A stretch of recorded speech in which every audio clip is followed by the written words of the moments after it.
Shark Tank, tonight on ABC. You're watching ABC 7 News at 4 on your side.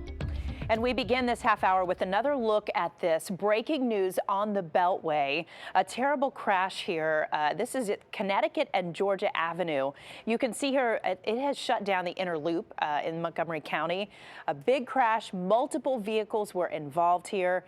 Just an awful situation on a Friday afternoon. Jamie Sullivan is here on Traffic Watch. She's monitoring the situation, and she'll be back in with an update in just a minute.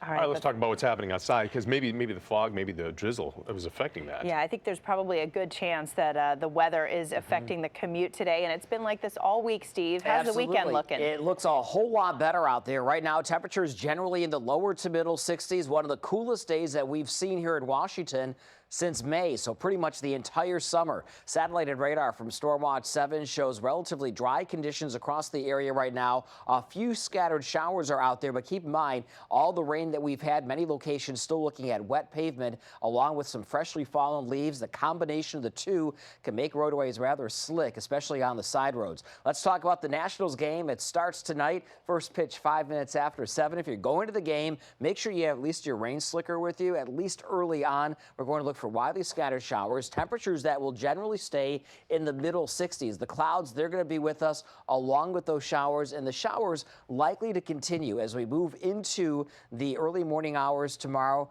but brighter skies are on the way. Tonight, we'll look for low temperatures around 58 to 64 degrees. Winds will be out the northeast at just around 10 miles per hour. Talk about the rest of the weekend. We have a lot going on. We have the Fairfax Kids Fest. More on that coming up in just a few minutes, plus looking ahead to next week, along with more sunshine and temperatures back into the 70s.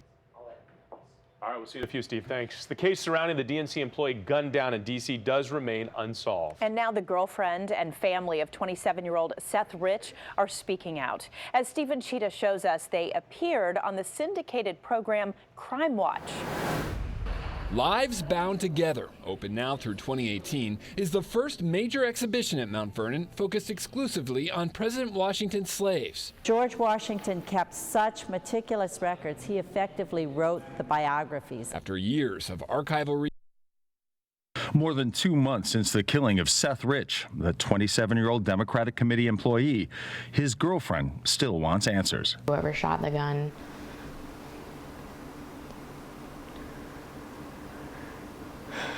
probably doing it out of anger. Rich apparently was talking to Kelsey Molka on the phone when he was shot in the back and killed July 10th while walking home from a bar. The officers that arrived actually couldn't believe he passed because he was talking away. Rich worked for the DNC and was killed shortly before WikiLeaks released damning emails which forced the resignations of several party leaders on the eve of the Democratic convention. Some speculate Rich was the leaker. Then Julian Assange, the founder of WikiLeaks, put up a reward in the case. Without directly responding, his family is downplaying conspiracy theories surrounding Rich's killing. Seth was a play-by-the-rules kind of guy. He would be uncomfortable if I even tried to, start walking the crosswalk before the signal changes.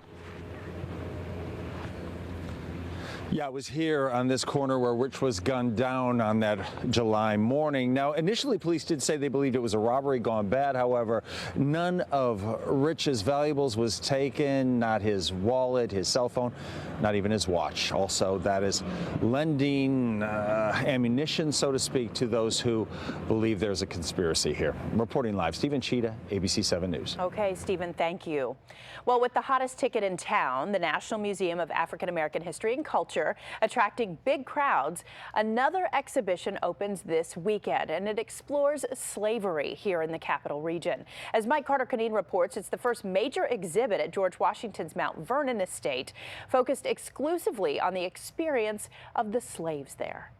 Lives Bound Together, open now through 2018, is the first major exhibition at Mount Vernon focused exclusively on President Washington's slaves. George Washington kept such meticulous records, he effectively wrote the biographies. After years of archival research and archaeology, the 4,400 square foot exhibit features more than 350 artifacts. Documents, artworks, household furnishings. In addition to the slave quarters near the mansion, this new exhibit gives visitors more context.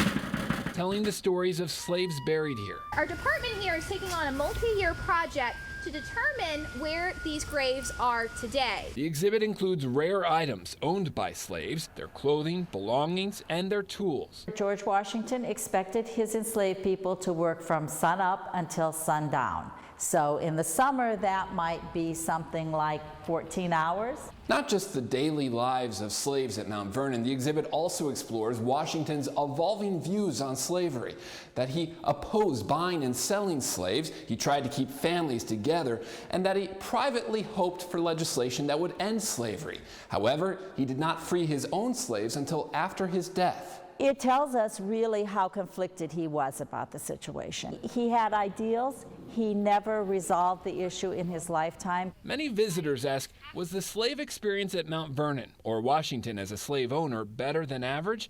That's hard to say. The bottom line is slavery was an inhuman, cruel system of labor. It's a system visitors can learn more about at a grand opening event Saturday, featuring Howard University's choir, African drumming, and dancing.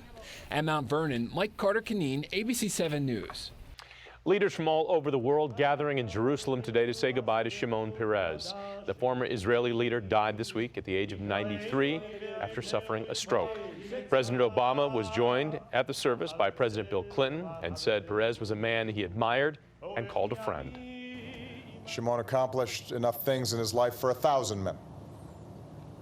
But he understood that it is better to live to the very end of his time on earth with a longing not for the past, but for the dreams that have not yet come true. There is a condolence book at the Israeli embassy where you can leave messages of support or memories.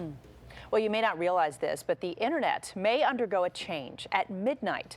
That's when the Department of Commerce's contract to oversee the internet domain systems expires. So if the contract is not renewed, the oversight would be transferred to an international governing body. However, attorneys generals from 4 states, Arizona, Oklahoma, Texas, and Nevada, have filed a lawsuit to block the transfer. Coming up next here for us on ABC 7 News at 4 o'clock, Ferrari's new hybrid sports car, the eye-popping price tag, and that's not the only reason it won't be in your garage anytime soon. Plus, 2 priceless Van Goghs return 14 years after a heist, the Italian mafia's involvement, and where the paintings were found just ahead. For Metro Safe Track alerts, sign up at WJLA.com/text. Fire.